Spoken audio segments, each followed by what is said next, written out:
ஆமாம், நீ இப்படி பேசுறது எனக்கு உடன்பாடு இல்லை. கிடையாது.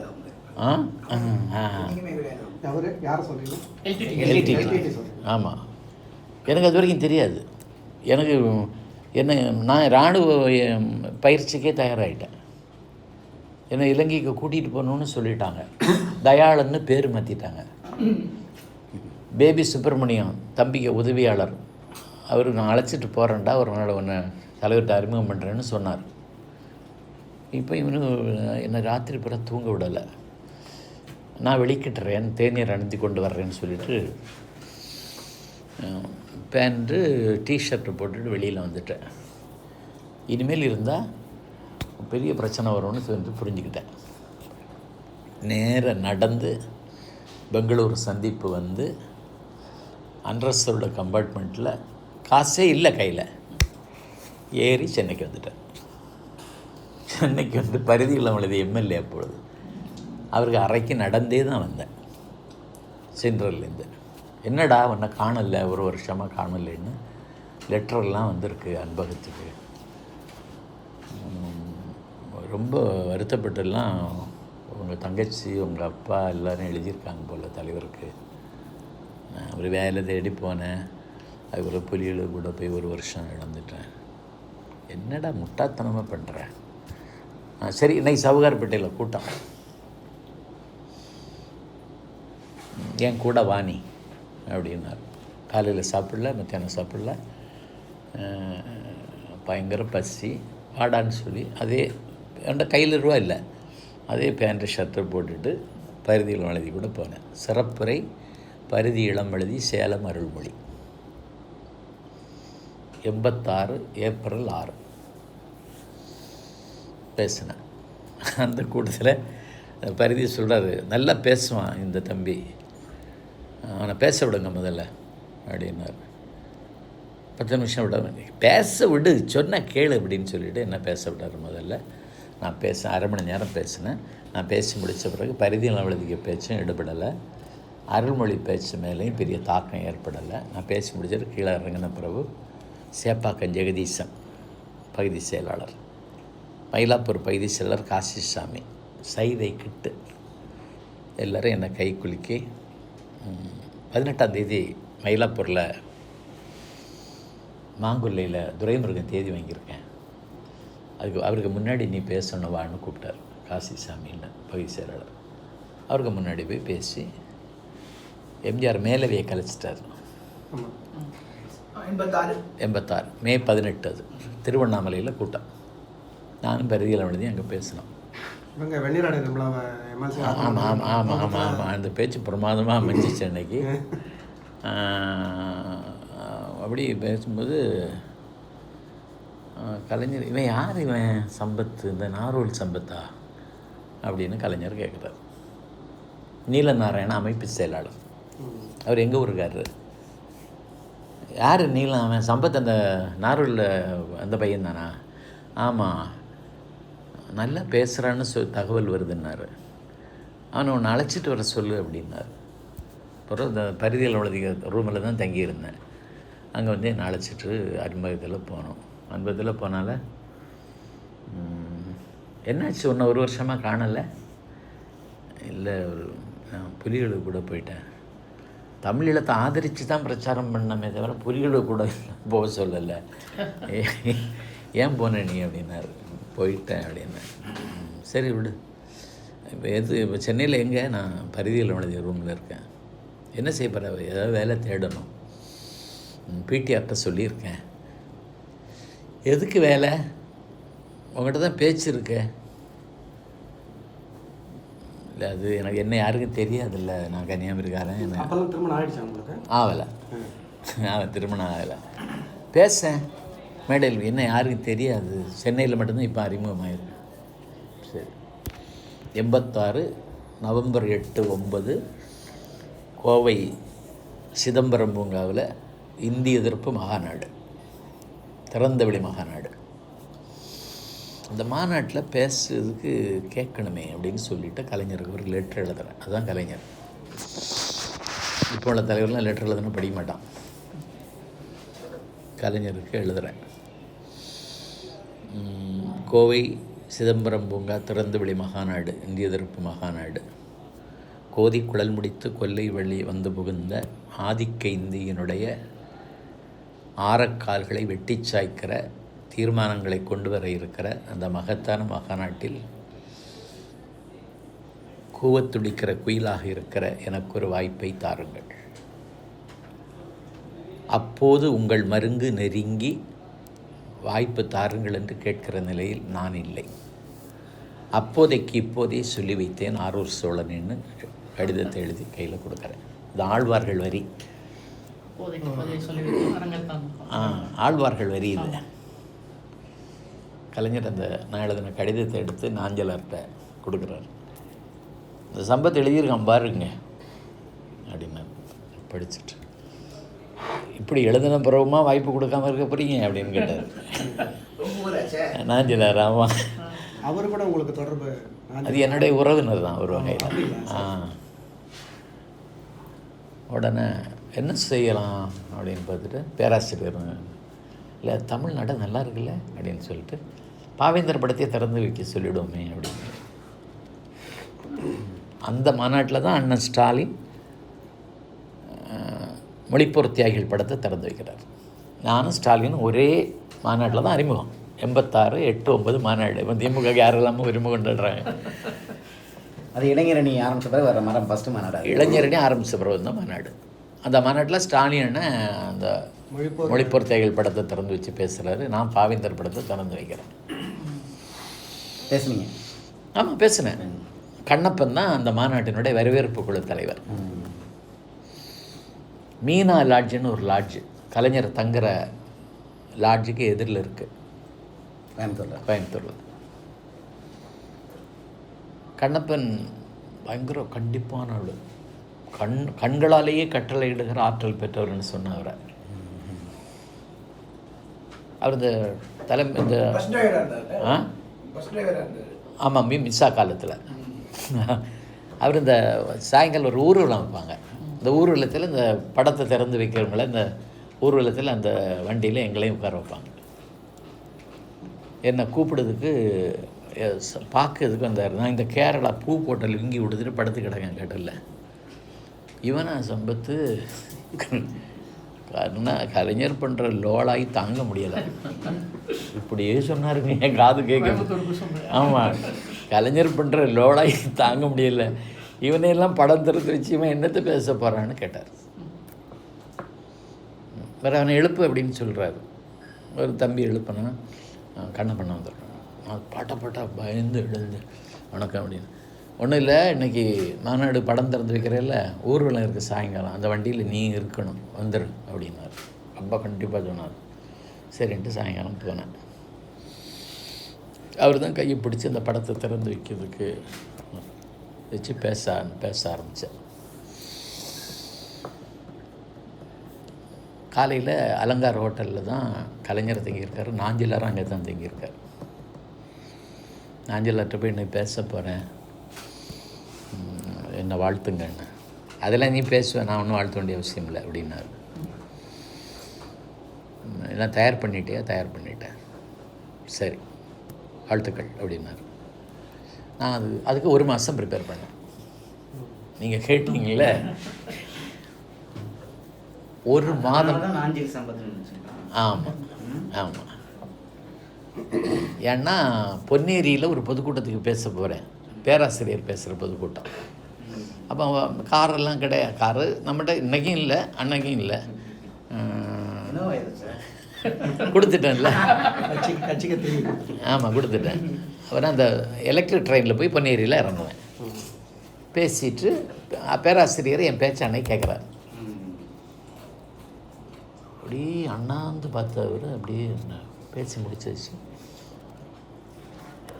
எப்படி ஊருக்கு போவ, நீ என்ன செய்யுதுங்க, தங்கிட்டு காலையில் 4 மணிக்கு ட்ரெயினுன்னாங்க, அதில் போனோம். என் கூடயே வாழ்னார் பேராசிரியர். நோட்டீஸை பார்த்தியா அப்படின்னு கேட்டார். அது வரைக்கும் புத்தொளி சம்பத்து. அது வரைக்கும் இந்த புத்தொளிங்கிறது புதிய ஒளி. நான் கவிதை கட்டுரையெல்லாம் எழுதுறதுக்கு இந்த பேரை வச்சுருந்தேன், புனை பேராக வச்சுருந்தேன். நீ நோட்டீஸை பார்த்தியா நீ அப்படின்னு பார்த்தேன். இவனு இப்படி தான், சென்னைக்காரன் இப்படி தான். அதனால் சீர்காழி கோவிந்தராஜன்ங்கிறது மாதிரி நாஞ்சில் சம்பத்துன்னே நீயும் போடுனார். என்னங்க இது அவர் அவங்க ஆல்ரெடி அவர் நாஞ்சில் மனோகர் இருக்காரு, அதுதான் சொன்னேன். நாஞ்சிலார் இருக்குமா நான் எப்படி நாஞ்சிலார்னு வாங்க அவர். எப்படி ஐயா போடுறதுண்ணா? நான் அவன்கிட்ட சொல்கிறேன், நான் மனோகரன்ட்ட சொல்லிக்கிறேன் அப்படின்னு சொன்னார். நான் அப்புறம் மனோகரன்ட்ட இவர் சொல்கிறதா, கட்சி விட்டு நீக்கிடுவாங்க போல இருக்க அப்படின்னு பயந்துட்டு போய் மூக்காத்தாள் தெருவில் நாஞ்சிலார் வீட்டுக்கு போனேன். மூக்காத்தாள் தெருவில் தான் வீடு, அந்த வீடை நீ விற்றுட்டாங்க. என்ன சம்பவம் இல்லை, நேற்றுக்கு இந்த புத்துளின்னு போட்டாங்க. புத்தொளின்னு போட தெரியாமல் பூ இத்து சிறப்புலகரம் புத்துளின்னு போட்டாங்க. இதெல்லாம் என்னோட வராதுடா, நீ மாற்று பேரை. சிதம்பரம் ஜெயராமன் சீர்காழி கோவிந்தர் மாதிரி நாஞ்சில் சம்பத்துன்னு போடுன்னு பேராசிரியர் சொல்லி நான் ஆஞ்சலாட்ட போடலாமா, அப்புறம் பேராசிரியர் சொல்கிறார் போடுறா,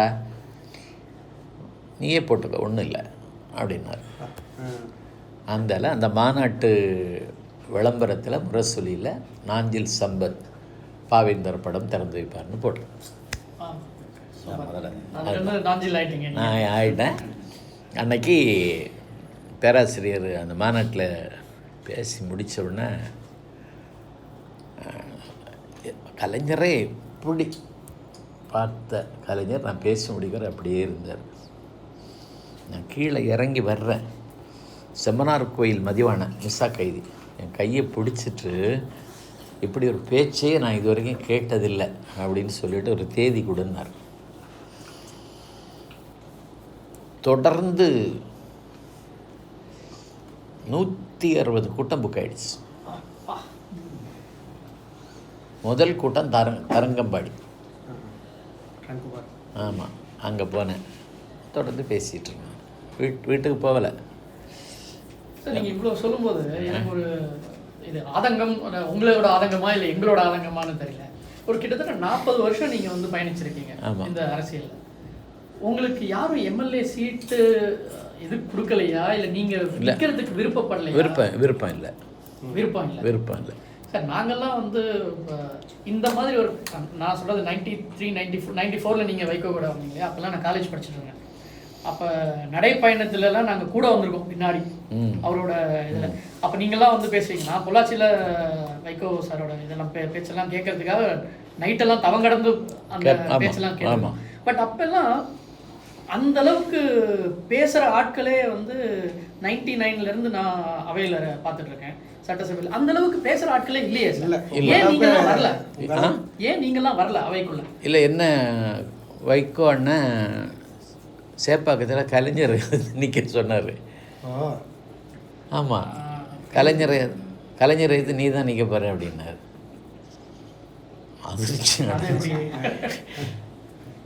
அதெல்லாம் முடியாதுங்க அப்படின்னா. நான் வைகோட்டை எதிர்த்து சொன்னது அது ஒன்று தான், வேறு ஒன்றும் எதிர்த்து அதெல்லாம் முடியாதுங்க அப்படின்னா. அப்போ ஸ்டாலின் நேற்று 1000 விளக்கில் நெல்லுனார், அதுவும் முடியாதுங்கன்னு. அப்போ புரசேவகத்தில் ரங்கநாதனை ஏற்று நெல்லுனார். நான் இருக்கிறதே உங்களுக்கு பிடிக்கலையா அப்படின்னு கேட்டேன். இல்லை நெல்லுங்க அப்படின்னார். நீங்கள்லாம் தான் அசம்பிளிக்கு போகணும் அப்படின்னு சொன்னார். தேர்தலில் நிற்கிறதுக்கு என்ன நீங்கள் வலியுறுத்தினா உங்கள் கூடயே நான் இருக்க முடியாதுன்னு. சரி, கட்சி விட்டு வந்தீங்கன்ன போது உங்களோட இது எப்படி இருந்துச்சு? ஏன்னா நீங்கள் அது வரைக்கும் பெரிய கருணாநிதியோட பக்தர். ஆமாம் ஆமாம். திமுக அனுதாபி, திமுக அப்படி ஐக்கியமாயிட்டேங்க. ஆமாம். வைகோ கூட அவர் நீங்கள் ஏன் போனீங்க வெளியில்? 1993 அக்டோபர் 3 சோபனா ரவி பொதிகை தொலைக்காட்சியில் சொல்கிறாங்க, வைகோவின் ஆதாயத்திற்காக விடுதலை புலிகள் கருணாநிதியை கொல்ல சதின்னு செய்தி வாசிக்கிறாங்க. ஊர்ஜிதமாகாத உளவுத்துறையின் தகவல். அன்றைக்கி பிரச்சனை ஆரம்பிச்சிடுச்சு. இந்த செய்தி சொன்னது அக்டோபர் 3, 1993. அக்டோபர் 3ஆம் தேதி திருக்கோவிலூருக்கு பக்கத்தில் ஒரு திமுக கூட்டத்தில் பேசுகிறேன். பேச போக முன்னாடி இந்த செய்தியை கேட்டுட்டு கண்ணில் கண்ணீராக வருது. தொடச்சிட்டு மேடைக்கு போய் இதுதான் கடைசி மேடைன்னு நினச்சிட்டு பேசுகிறேன். அப்பயே சொல்லிட்டேன். நினச்சிட்டு அன்னைக்கு இரவே புறப்பட்டு 148 ஒய் பிளாக் அண்ணா நகரில் வைகோ வீடு அங்கே வந்தேன். காலில் ஒரு கட்டு போட்டிருந்தார் வைகோ. என்ன சம்பத்துனார், ஒன்றும் இல்லை, கவலைப்படாதீங்க, உலகத் தமிழர்களே உங்கள் கூட இருக்காங்க, நான் உங்கள் கூட இருப்பேன் அப்படின்னு சொன்னேன். அது என்ன அந்த பாளையங்கோட்டை பாசமா? இல்லை அவரை ஒரு என்ன ஆட்கொண்ட அண்ணன் தான், அதில் ஒன்றும் சந்தேகம் இல்லை. சின்ன வயசுலேயே ஏன்னா அவருடைய பேச்சு வந்து அவருடைய பாணி லேசாக இருக்கும். இல்லை அவருக்கு பாணியை நான் பின்பற்றலை. ஏன்னா ஆவேசம் அந்த அவருக்கு பொன்னமராவதி கம்பன் கழகத்தில் சகோதர பாசம்னு பேசுகிறார். நான் நாகர்கோவிலேருந்து பொன்னமராவதிக்கு பஸ்ஸில் வரேன் அதை கேட்குறதுக்கு. இவர் எப்படி பேசுகிறாரு கேட்போமே, வைகோ எப்படி பேசுகிறாரு அப்படின்னு கேட்க வரேன். கேட்டுட்டு இரவு பொன்னமரையிலேருந்து ஒன்றும் பஸ்ஸு கிடையாது, லாரி பிடிச்சி லாரியில் ஏறி திருச்சி வந்து திருச்சியிலேருந்து மீண்டும் ஊருக்கு போகணும். அப்படிப்பட்ட அதனால் வைகோவுக்கு ஒரு சோதனை, அதுவும் ஈழத்தை மையமாக வச்சு வருது, ஏன் கலைஞர் இப்படி செய்கிறாரு, இது உடன்பாடே இல்லையே அப்படின்னு சொல்லிவிட்டு உங்கள் கூட இருப்பேன்னு சொன்னேன்.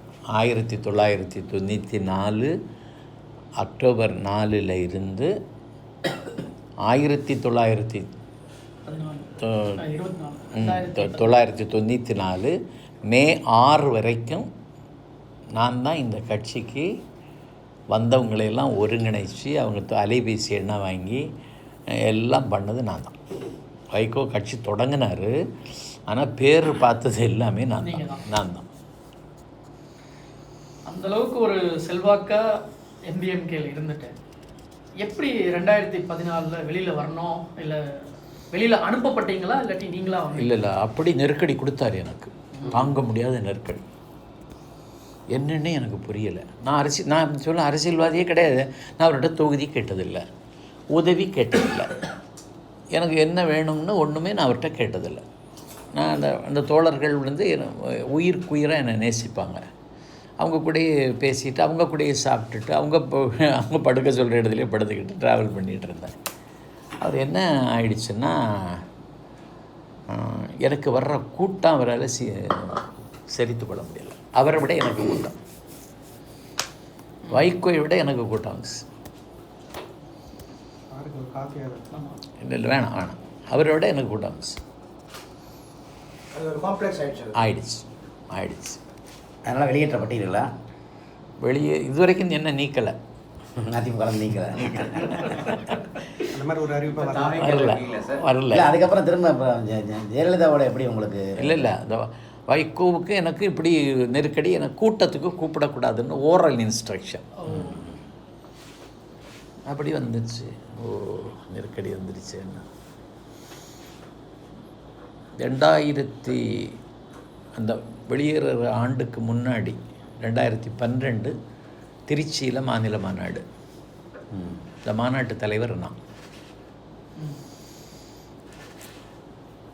அப்போவுமே ஜூவியில் என்ன சொன்னாங்க, ஒன்றும் வச்சுருக்க மாட்டான், மாநாட்டு தலைவர் எல்லாம் சரி தான், ஒன்றும் வச்சுருக்க மாட்டான், பார்த்துக்கன்னு சொன்னான் ஜூவியில். அது பார்த்துக்கலாம். எங்கள் அப்பாவுக்கு என் பேச்சை கேட்கணுன்னு ஆசை. வயசாகிடுச்சு அப்பாவுக்கு. உன் பேச்சை கேட்டதில்லைடே இது வரேன், இன்னைக்கு நானும் வரேன் திருநெல்வேலிக்கு அப்படின்னாரு. திருநெல்வேலிக்கு வந்தாங்க. மாநாட்டு தலைவர் பொதுச் செயலாளருக்கு முன்னாடி பேசணும், எல்லோரும் பேச விட்டுட்டு நான் பேசினேன். எங்கள் அப்பா அழுதுகிட்டே இருக்காங்க நான் பேசி முடிக்கிற வரைக்கும். நான் பேசினேன். அடுத்து வைகோ பேச ஆரம்பித்தார். ஒரு 300 வாகனம் மாநாட்டு திடலேருந்து வெளியேறிடுச்சு. வைகோ பேசும்பொழுது திருநெல்வேலி நகரத்தில் உள்ளவங்க தான் இருந்தாங்க, வேறு எல்லாரும் போயிட்டோம். இதெல்லாம் நீங்கள் தான் பண்ண நினச்சிட்டாங்க. அதுதான் காரணம். அதுக்கப்புறம் நெருக்கடி வந்துச்சு, இருக்க முடியாது வந்துச்சு. அதுக்கு பிறகு துபாயில் என்னை பேச கூப்பிடுறாங்க, பஹ்ரைனில் பேச கூப்பிடுறாங்க, ஷீசெல்ஸில் பேச கூப்பிடுறாங்க. 3 கண்ட்ரியில் பேச்சு. நான் சொல்கிறேன் வைகோட்டை, நான் 3 கண்ட்ரிக்கு பேச தேதி கொடுத்துட்டேன். எல்லாம் வெள்ளிக்கிழமை ஞாயிற்றுக்கிழமை. அதனால் நான் 1 மாதம் ஆகிடும் வர்றதுக்கு. நான் போகிறேன் அப்படின்னா. போயிட்டு வாங்க சம்பத் அப்படின்னா. நான் போகிறேன். இவர் சாஞ்சிக்கு அறிவிக்கிறார். ராஜபக்சேவுக்கு கருப்பு கொடி காட்ட சாஞ்சி மத்திய பிரதேசம் அதான் அறிவிக்கிறார். சாஞ்சி தூண் இருக்கு. ஆமாம், ராஜபக்சே அங்கே வரான். அந்த பயணத்துக்கு நான் போகலை. அப்போ என்ன செய்துட்டார், தொண்டர்கள் மத்தியில் நான் வேணும்னே போகலைங்கிறத அந்த சூழலை உருவாக்கிட்டார், பண்ணிட்டார். அப்போ நான் பஹ்ரைனில் இருக்கும் பொழுது எனக்கு நாஞ்சில் சம்பத் வெளியேறுகிறார்னு குமுத ரிப்போர்ட்டில் 2 பக்கம் செய்தி கட்டுற போட்டான். பஹ்ரைனில் இருக்கும்போது நான் குமுதம் எடிட்டருக்கு ஃபோன் போட்டு, என்னங்க வைகோ தான் கட்சியை உருவாக்கினார், கட்சியை ஊரெல்லாம் கொண்டு சேர்த்தவன் நாஞ்சில் சம்பத், நான் வெளியேறுவேன்னு உனக்கு எந்த தைரியத்தில் டா எழுதுனேன், டா போட்டு தான் கேட்டேன். ரொம்ப கோவப்படாதீங்க, வைகோ தான் எழுத சொன்னார், எழுதணும்னா. அப்போ அங்கேருந்து வரும் பொழுதே இனிமேல் மதிமுக இல்லைங்கிற முடிவில் தான் வந்தேன். ஆமாம், அது வெளியேறணும்னு முடிவு பண்ணிட்டேன். வந்தேன். இனிமேல் நான் மதிமுகவில் இல்லைன்னு முடிவில் தான். 2 எலெக்ஷன் தோத்துருப்பாங்களா அவங்க? எல்லா எலெக்ஷனையும் தோக்குறது தானே. ஆமாம், அப்படி சரியான முடிவுக்கு போய் அது திடீர்னு டர்ன் ஆகி வர்றது எப்படி? அது மாதிரி அவர் முடிவு எடுக்கிறாரு. ஆப்போசிட்டாக திடீர்னு கடைசி நேரத்தில் முடிவு எடுப்பார். அதுதான் சரியான நேரத்தில் தவறான முடிவெடுக்கிற தலைவர். அதுதான் வைகோ. சரி, திரும்ப அவர் வெளியேற்றினதுக்கப்புறம் நீங்கள் நியாயமாக திரும்ப கலைஞர்கிட்ட தானே போய்? கலைஞர்கிட்ட தான் நான் வரணும்னு ஒரு முடிவெடுத்தேன். எங்கள் வீட்டு வாசலில் நிருபர்கள் வந்திருக்காங்க, சன்னீஸ் வந்துக்கு பேட்டி கொடுத்தேன். திமுகவுக்கு போகணுங்கிற சிக்னலை அதில் தெளிவுபடுத்திட்டேன். நான் எந்த இயக்கம் என்னை அறிமுகம் செய்ததோ, ஆமாம், எந்த இயக்கம் எனக்கு முகம் தந்ததோ, எந்த தலைவர் எனக்கு முகவரி தந்தாரோ அவரோடு பயணிக்கத்தான் நான் விரும்புகிறேன் அப்படின்னு அங்கே சொல்லிட்டேன். நான் திமுக வரக்கூடாதுன்னு ஒரு அக்கறை உள்ள சக்தி அங்கே இருக்கு. ஏன்னா எனக்கு நிகராக பேசுகிறவர்கள் திமுகவில் யாரும் இல்லை. அதனால தான் ஜெகத்தண்ணெல்லாம் அவருக்கு உயரம் வேறு. அதை பண்ணாங்க. அப்போ சிக்னல் வரல. ஈரோடு முத்துசாமிகிட்ட பேசுகிறேன்,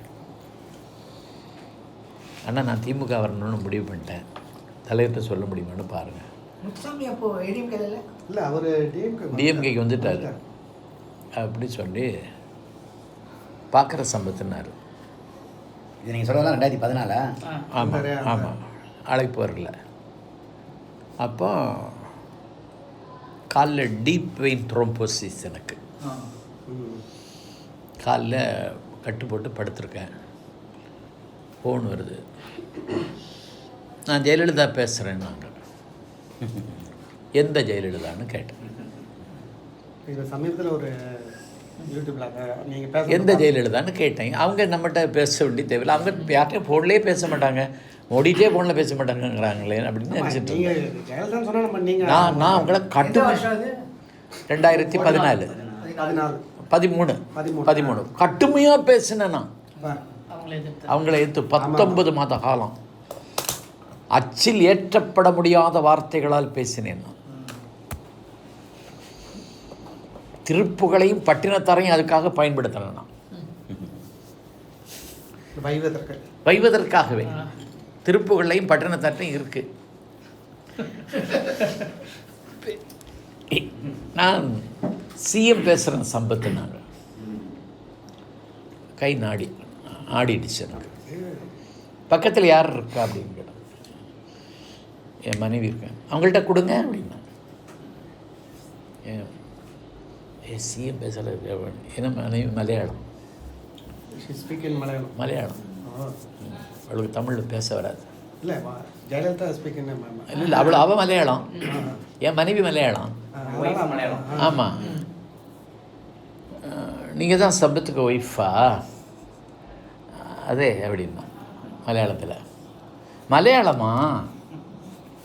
ஆமாம் அதே அப்படின்னா. அவளும் பயந்துட்டா. இல்லை ഒന്നും ഇല്ല, സമ്പത്ത് തിമുകയ്ക്ക് പോകണമെന്നാണ് വിചാരിച്ചുകൊണ്ടിരിക്കുന്നത്.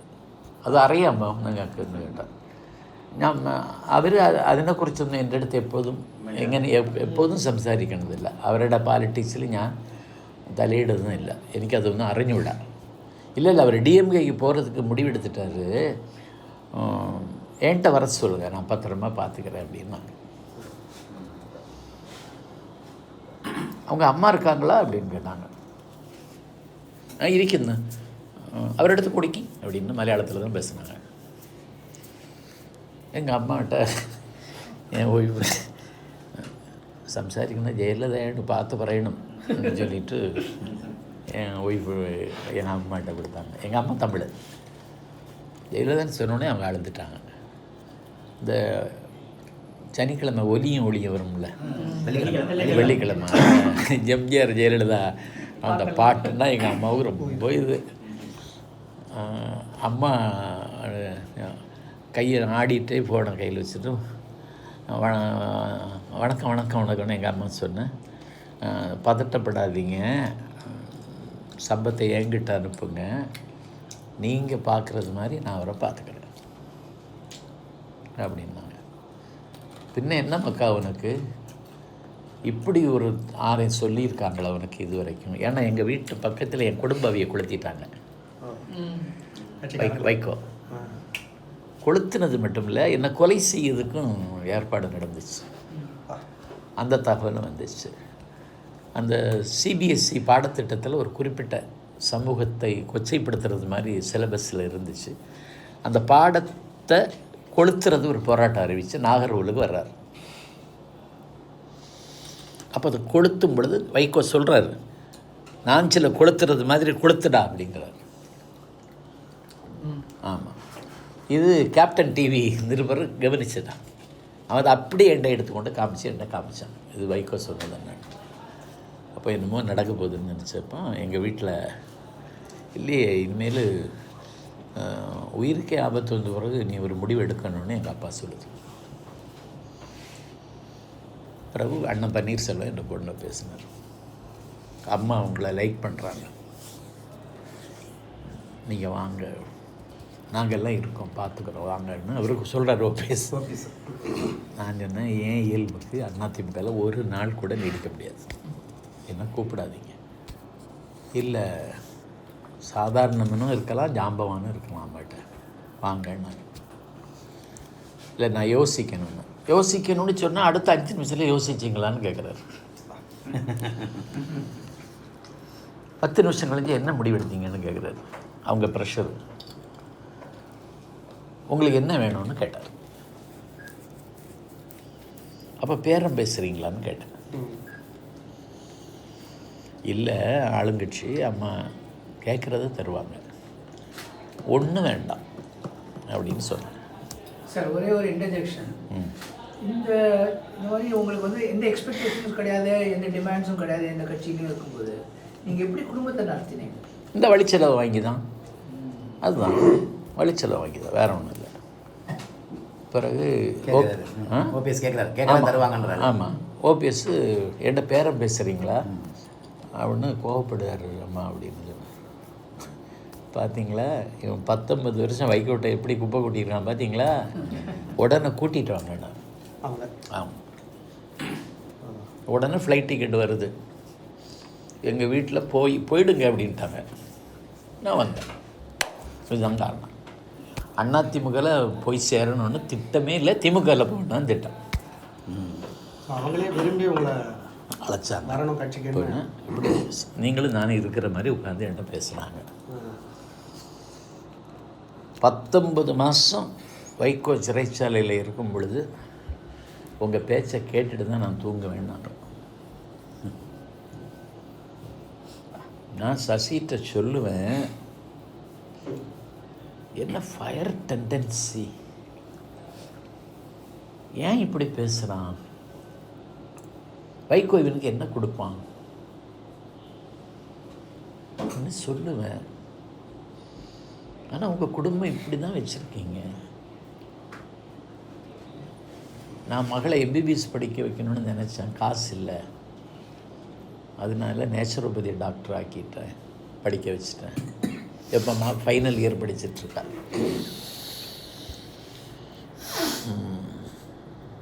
பிறகு என்ன எனக்கு டைம் முடிஞ்சு போச்சுன்னு நானே முடிவு பண்ணி, என் டைம் முடிய முன்னாடி மகளுக்கு கல்யாணத்தை பண்ணணும்னு முடிவு பண்ணி கல்யாணத்தை முடிவு பண்ணிட்டாம்மான்னு சொன்னேன்.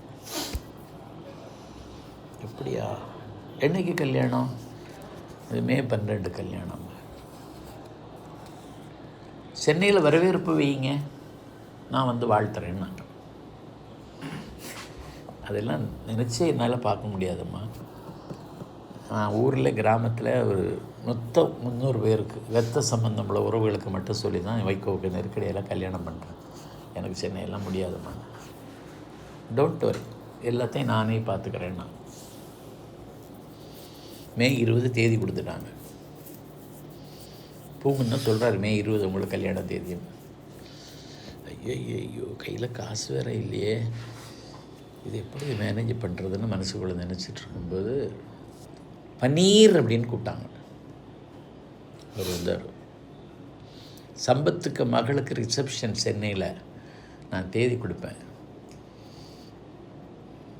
விஸ்வநாதன் அவர் வந்தார். நீங்கள் 2 பேரும் அதை பார்த்துக்கிடணும் எல்லாமே. சரிம்மா, நாங்கள் மே 20 தேதி தந்துச்சு. மண்டபத்தை பார்க்கறதுக்கு நான் ஒரு ஆட்டோ எடுத்துகிட்டு இந்த வானகரம் அந்த மண்டபம் தான் அவங்க அந்த மண்டபம் தான் நாங்கள் போகிறேன். மே 20 மண்டபம் இல்லை. பெரிய கொஞ்சம் வசதி வாய்ப்பு இல்லாதவங்க ராஜேஸ்வரி ராதாகிருஷ்ண சாலையில், அதுக்கு அங்கே கூட வருவாங்க, அதில் குறைஞ்செல்லாம் வரமாட்டாங்க அப்படின்னாங்க. பூங்குன்னு இல்லை, ராஜேஸ்வரிக்கு போனேன். அங்கேயும் அந்த நாளில் இல்லை. அப்போ ஒரு லெட்ரு எழுதி, எந்த மண்டபமும் தாங்கள் கலந்து கொள்ளுகிற அளவுக்குள்ள மண்டபம் எதுவும் மே 20 கிடைக்கவில்லை அப்படின்னு ஒரு லெட்ரு எழுதி கொடுத்தேன்.